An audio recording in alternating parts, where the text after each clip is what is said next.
বিরাট কোহলি নেই, রোহিত শর্মা আশ্বিনও অবসর নিয়েছেন। দেশ থেকে দূরে ইংল্যান্ডের কঠিন কন্ডিশনে নতুন মুখদের নিয়ে একেবারে তরুণ এক দল ভারত। নেতৃত্বে যিনি, তার প্রথম শ্রেণীর ক্রিকেটে অধিনায়কত্বের অভিজ্ঞতা মাত্র 5 ম্যাচের। আর এখন 3 টেস্ট শেষে সেই তিনিই ভরসা হয়ে দাঁড়িয়েছেন ভারতের। শুভমান গিল টেস্ট নেতৃত্বের অভিষেকে ইংল্যান্ডের মাঠে 4 ম্যাচেই ব্যাট হাতে জ্বলে উঠেছেন। করেছেন 722 রান, একের পর এক রেকর্ড, মাইলফলক ছুঁয়ে যাওয়ার গল্প। অথচ এই তরুণের শুরুটা ছিল প্রশ্নের সাথেই।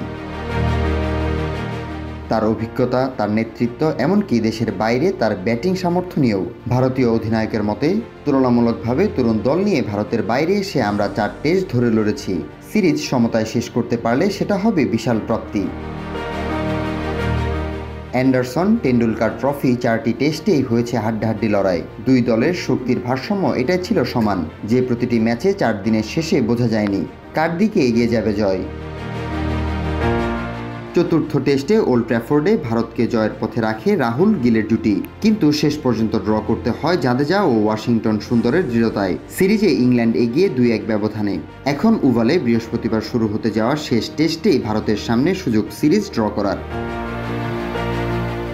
নতুন অধিনায়ক হিসেবে কিছু সিদ্ধান্ত নিয়ে প্রশ্ন উঠলেও গিল নিজের আগ্রাসন, আত্মবিশ্বাস আর সামনে থেকে নেতৃত্ব দেওয়ার মনোভাব দিয়ে এরই মধ্যে জিতে নিয়েছেন অনেকের মন। শৃঙ্খলার ভেতর থেকেও নেতৃত্ব এনেছেন এক নতুন মাত্রা। গি আরও বলেন, আমার জন্য এই সিরিজ এক দারুণ শিক্ষা সফর। অনেক কিছু শিখেছি, আশা করি শেষটাও ভালো করতে পারবো। সিরিজ জেতার স্বপ্ন এই সিরিজ আর সম্ভব নয়, কিন্তু ড্র করে নিজ দেশে ফিরতে পারলে গিলের জন্য এটি হবে এক অনন্য অর্জন, এমনটাই বলেছেন ক্রিকেট সংশ্লিষ্টরা।